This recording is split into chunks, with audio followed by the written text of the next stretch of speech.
wouldn't expect to see something like that from like a low diamond or a platinum player. That was a great flag cap. He cut them off directly, but they were dumb enough to rush. If he didn't have the repulsor, that wouldn't have happened. Even if he died here, that would have been fine. Okay guys, welcome back. We've got another coaching video here for you this week. This time we've got Stars Forever. And this is, I believe, sort of an Onyx 1520-ish lobby with a full pre-made, I think, can't tell from his UI, Argyle CTF. Now, we've not done many Argyle videos on the channel, and the main reason for that is because I wasn't very good at Argyle, and I've gone and done some homework, and now I'm much more confident, and so I'm ready to do these videos for you guys on Argyle. So without further ado, let's get into this video. Straight away, because he's going over the top. Could have missed a G-slide there, could have gone a bit quicker, but this route is also good as well. I'll put the short over the top of this as we go. So there he gets the camo. You really want to make sure you get the grapple, and you're going to be timing it, the camo lasting for a total of 30 seconds. And he needs to be counting down that time as he goes. 30 seconds is a very long time in terms of gameplay, but because his team's died, he's had to move back. He's playing defensive. Dropping down there was a little risky. Potentially could have held the middle side of what we call hall on the right-hand side. So he could have held the mid-hall on the right-hand side, but his team spawned up, got a pinch movement, and he's going to spawn back up probably engine side or at the back of the base, as we can see here like this. As you know, this is in the theatre mode, so we might get some shenanigans with the reticule. Try not to pay too much attention to that. I'll try and call out where it does it if it becomes a big issue. So at the moment, we're trying to sort of get a front on this flag, and I just want to highlight using shotcall here how much of an issue putting the flag in the middle of the map is. So if we just drop the flag, we'll say that Stars Forever is on the red team. The flag is sort of hanging around here like this, and it's a really common strategy you see in a lot of lobbies where people absolutely rush the flag mid, and under certain conditions, this strategy will work. But in this set of conditions, especially when the team has time to be alive, to be present on the map, there is a unified front here from the red team, which means it's going to be very difficult for blue team to get to that flag without trying to flank onto red team. And the reason for that is because there's a lot of height on Argyle, and height is a very important part in FPS games in giving you the advantage in both the terms of you can't be seen from below, but also the fact that it changes the way that targets can be viewed from an angle so that you are actually harder to hit when you are the person who is above. So what you want to make sure here is when you're running the flag on Argyle, you can only run it mid if your team has managed to wipe the other team. And then when you do that, if you just rub out this line here, what you want to be doing is you want to be forcing that enemy team to spawn sort of on their screen side or on their elbow. As you can see, I've moved all the red tokens onto the elbow. And the way that you would set this up, and we've done shots on this again with FaZe Clan when they were scoring in the 2K against Optic, is you would position your team in such a way where you take their engine side, and you also want to take their middle side here, just where the commando is, and then the flag runner can run straight down the middle. And even in this instance, I don't really like the mid.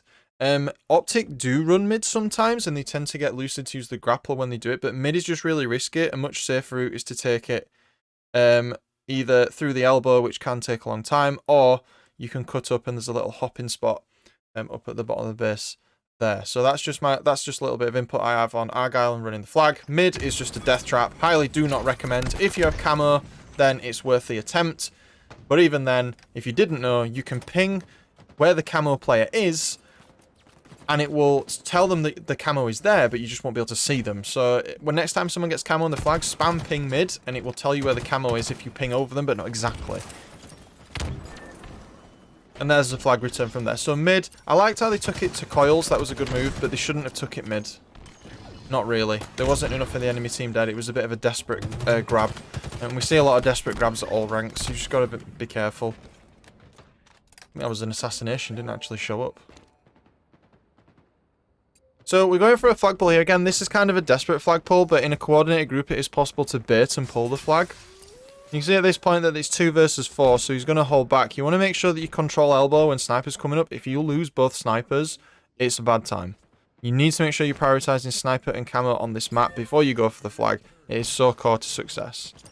Holding their hole here is a good move from Stars. He's going to push up to their vent to put some pressure on. Sees that no one's there, so now he misses the jump.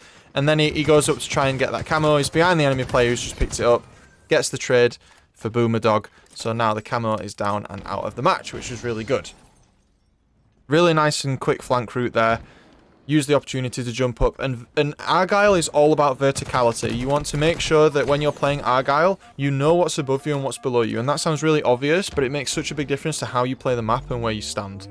And using the camo vents is a really good way to get that height advantage and to be able to see what's going on. Notice here how he's not using the right stick much to aim, and he knew where to dip out as well.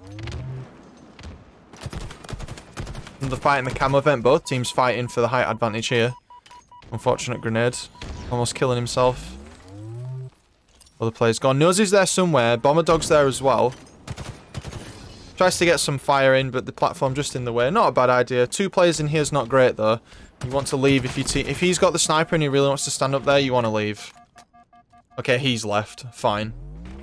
We're starting to... So, if we just pause here and we go back to shot call, I just want to highlight what was going on in that instant. So, if we just, again, if we have Stars Forever's team as the red team again, we have an instance where a lot of his team is sort of in this area now, and we've just killed 3 or 4 of the other team. Now, first of all, this setup here is not ideal because it allows the other team, if we just highlight the spawn area, it allows the other team to have this entire spawn area, which means they can easily get behind you on Argyle. And the thing that is most difficult about this map is that because it's so big, it's so easy to spawn behind the enemy team or sort of level with them when you're capturing their flag. And so what you want to do to prevent that is you always want to make sure on Argyle that you're trying to push down both lanes. And when I say lanes, I mean sort of here's one lane, here's the middle lane, and here's the bottom lane. You want to treat the map as 3 lanes, essentially, and obviously there's vertical components to that. But you want to make sure that you're trying to not just hard push one side of the map, because what that does is it creates the opportunity for the enemy team to flip the map, which is not good. So anyway, let's look at this. Let's look at what we've got here. So we've got an opportunity here to start to funnel in the enemy team. And to do that, we want to make sure we push the engine side. So this is engine, if you're unsure. We're going to push engine really hard. And ideally, one of the players wants to go this way to form a pincing movement.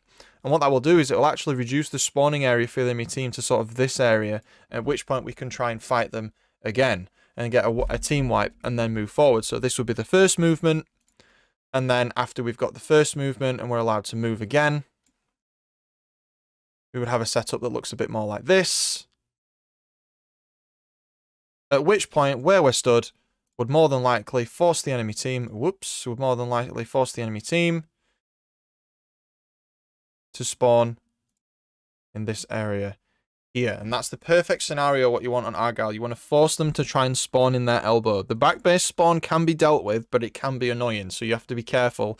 If you're not in position, you may need to expect a back base spawn, and this will usually happen if these 2 players are too far back. It will allow the back base spawn, or under base spawn sometimes as well. Anyway, moving on. So neither team has scored a flag right now.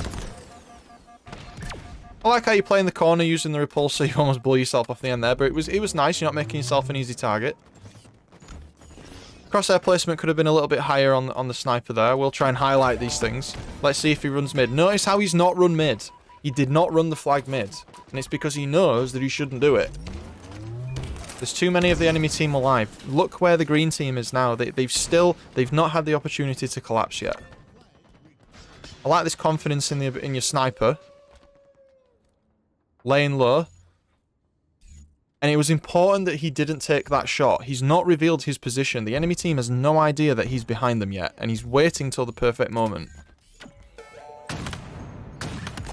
Nice covering fire. Now the enemy team knows he's there. They may do something about it. You can see the theatre shenanigans there. He shot the guy. It completely missed in theatre, but he hit him. And Ducky's doing quite a good movement here. He's moving to meet the enemy team, and the reason he's doing that is because they've just killed someone on the enemy team, so they have the numbers advantage. Stars wants to be a bit more quick here. I know he was going for that sniper ammo, but he needs to be there to support. And look how being on the left-hand side is forcing the other team to spawn on the right-hand side. So this is what the issue is with Argyle that a lot of people have. They can't control both sides of the map, and it allows the other team to move in parallel up against them, and they get met at their base, and then the score attempt fails. That's essentially what's happened here. Notice how he's taking the height advantage again. If you're a platinum or diamond player who struggles on Argyle, you really want to try and play for this height advantage. But be aware, the enemy team is going to do the same thing as well. And you want to go for it as your team is pushing up. There, his team was dead, he had no support, the enemy team found him, and he got collapsed. And because of this, the momentum is slightly in the red team's favour at this point, because he's spawning up in his base and he's getting attacked. And his allies aren't really doing anything to help him here, so if they're going to pull this flag, they're going to have to play together and pull back through. We can see the outline of a player who is in their left hole, in their engine as well. But as the momentum was on the red team's side, they were downed. So here we are again, neutral position. Now it's in the momentum of the red team, so the green team has to think carefully about how they're going to extend. That was a very quick collapse from the red team. I say that's even a little desperate, but it did pay off. At least they went together. And notice how, look how they've made him spawn in elbow. We were literally just talking about this, but the issue is they're not expecting the spawn in elbow, so you can't just make your opponent spawn in elbow. You have to expect it as well. But he does get traded out, and you see they're running it the opposite side. Too much space. This is probably a flag cap for the red team based on the force of that spawn. And that's how powerful that is. Enemy team has camo, be aware of that. So anytime from now to about 5:15, we should expect a camo player to be hanging around somewhere. You can see here Stars is playing defensive because of that. He's even pulling back a little. You can hear enemies underneath him. And it's always good to assume a defensive position when this happens. At this point, I would be pinging mid. We'll be trying to ping to find this flag carrier. Someone is pinging. Ah, unlucky. Good play by the camo player, not going mid. Laying low.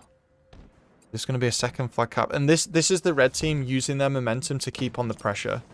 But now, some of them are starting to die. Anakin wants to pick up the flag to prevent them from scoring. Is he going to do it? You must always try to do that in CTF. Pick up the flag to prevent the enemy team from scoring, and then they have to return.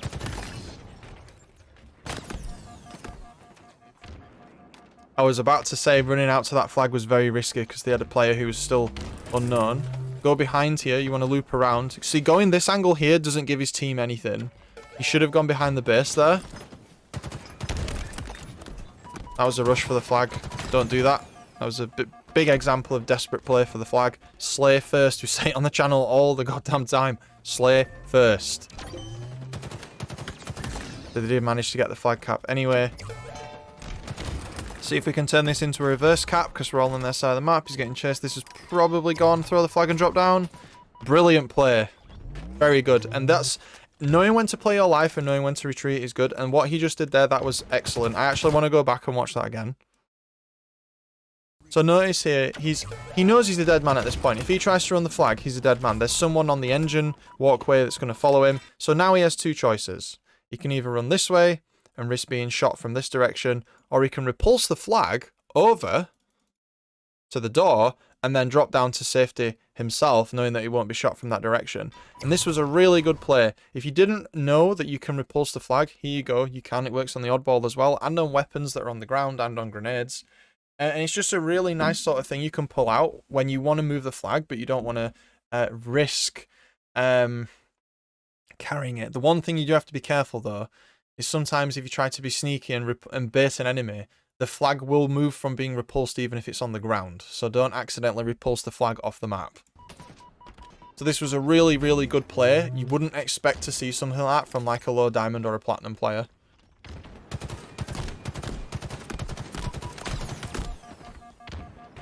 Aim was a little steady there. I think the jumping was throwing him off a little. So this is one of the instances where, and I know we're in theatre mode, so obviously you have to take this with a grain of salt. But we always say right stick aim needs to be minimal on the channel, but good players know when and how to right stick aim. Halo Infinite is a very left stick dependent game. However, great players know when the right stick is needed, and this was one of those instances where it was needed. If we go back into halftime and watch this fight, the verticality and jumping of this fight requires manual right stick input that a low ranked player would struggle with. And you see he's trying to do it, but there, so we needed some corrections that we just weren't getting. When you jump, you are hard committing to having to right stick aim because you can no longer adjust with the left stick. So you just have to be aware if you're going to do that. And having that accuracy to swipe left and up a little, it requires a lot of precision. And if you're going to try and do things like this, I recommend a few things. You want to look at getting control freaks if you struggle with the precision. You want to look at turning down acceleration if you find these small adjustments too fast. Or you want to turn down sensitivity, or you want to turn up your dead zones, because the dead zone being too low means that you're not having the time to react when the controller is moving. So have a play with those settings. They all do different things. I'm still looking at doing a video on controller settings, but we're holding off for now until the controller account finishes. But just look, you can see he's trying to do it, but he did know when to dip out. As always, it's easy to sit here and say these things when it's not actually me that's playing, but the point still stands. And it was a good run from his team as well. And they're just now desperate. And holding off there again, just look how disgustingly good the repulsor actually is. The repulsor is so slept on by a lot of players.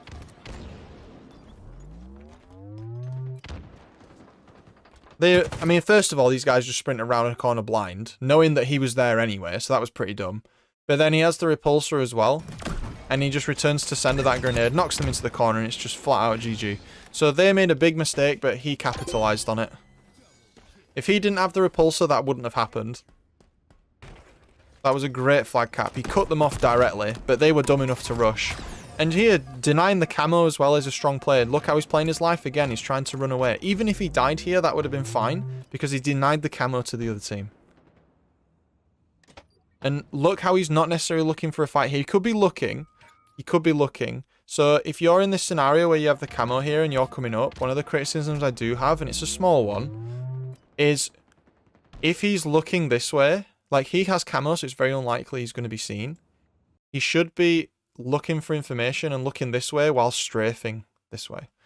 So you want to use the camo as an opportunity to almost get free information, because that's essentially what it is.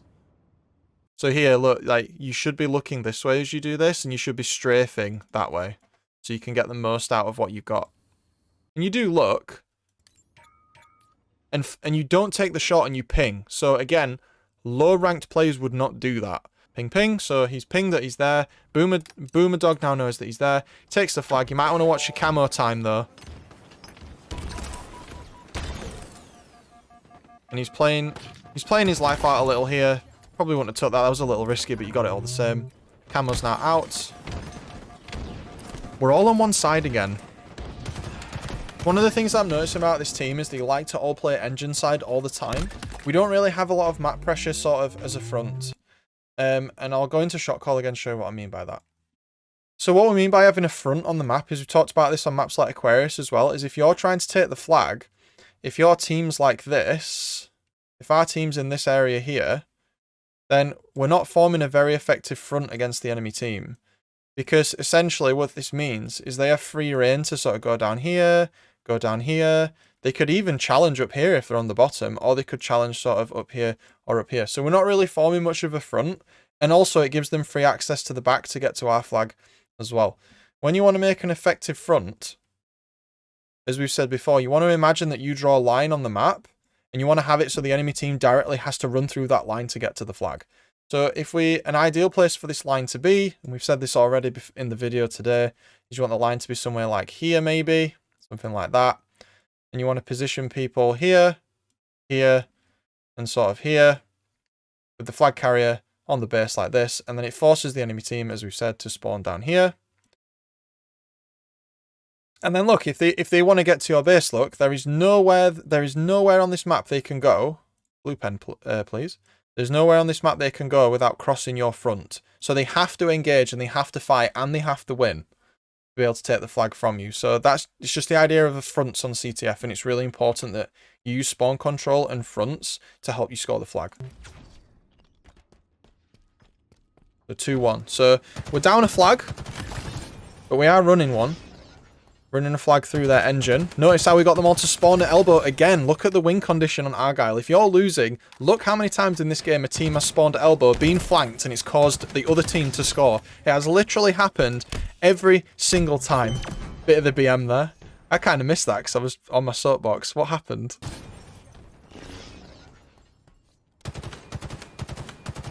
And just waiting behind like this is so powerful. What did this guy do? Why is he getting hard bagged? Oh, he was just trying to hide, and then he's on a killing frenzy. He was feeling himself a bit. So 2-2 with 2 minutes 40 left. There's only 4 minutes left in the video, so there must be a team here that scores in the overtime without going to overtime. There's not enough time in the video left for an overtime.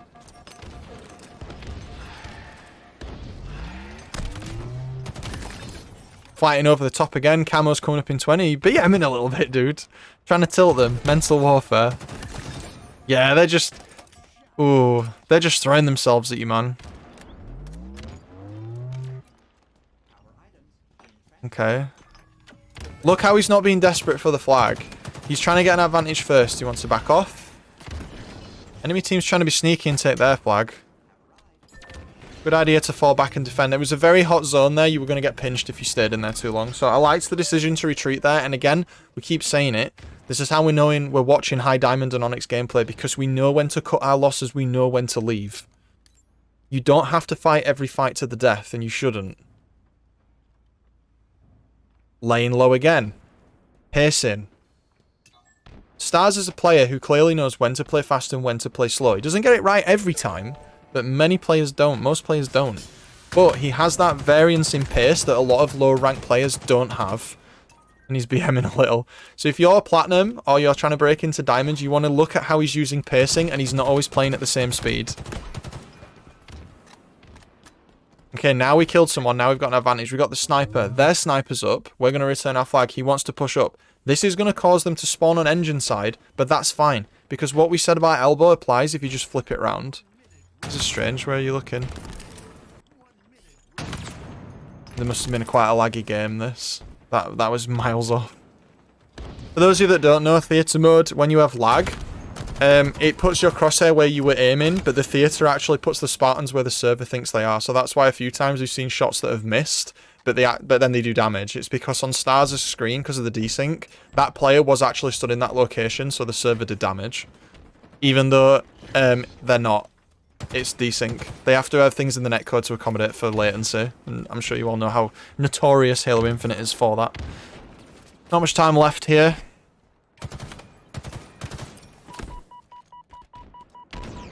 Camo's coming up at the end. One of the things that's really underrated on Argyle is trying to get the camo if you're expecting a sudden death. And in some cases, if you want to be very big brain about it, you can let the enemy team purposely pull your flag to force an overtime if you have all the power-ups.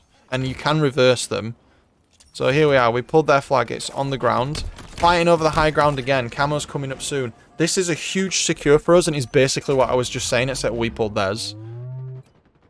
Going for the return is the right play here. To prevent the return, rather. Bad English. Okay. Notice how he's not sprinting. This does not show the enemy team where he is. He's not sprinting. He's throwing the flag. That was a bit risky. But then he just secures it. So it's just that idea of how powerful the camo is. And if we're going to review this game really quickly, if you're a player who's in Platinum, or you're trying to break out of Gold, let's just boil down what we just watched here in this gameplay. Because this is definitely High Diamond Onyx gameplay. So 1, know when to leave. 2, know when to fight over power-ups and to prioritize it over the objective. We just saw at the end of the match that having the camo won him the game. Having that camo won him the game. He got a complete ninja cap. The other team had no idea where he was. 3, know when to put fronts up on the map, especially on Argyle, and prevent the enemy team from spawning where they want to be.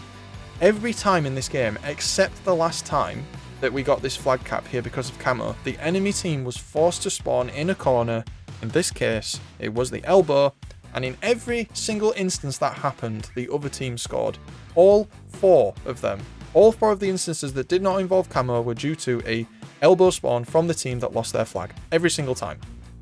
And finally, notice if you're trying to be a high ranked player, if you're trying to push out of Diamond and into Onyx, you really need to start looking at right stick play. We've done a lot of stuff on the channel about left stick play. And I really want to stress that left stick strafe is important, but at very high skill levels, right stick is needed. And it's the mastery of the right stick in combination with the left stick that really sets good players apart from very good players. And it takes a very long time to get there. And the easiest way to try to start to train this stuff is to use weapons like the sniper rifle and do no scopes, because that will force you to learn, because the sniper has no aim assist when you're not scoped in, I believe, or it has very, very low aim assist. If you want to practice tracking, you can also try and do it with sentinel beam as well, but that has some degree of aim assist. So I hope you enjoyed this video. This was Stars. Again, thank you to all the channel members. We've slowed down a bit at the moment just because as a teacher I'm very busy with work.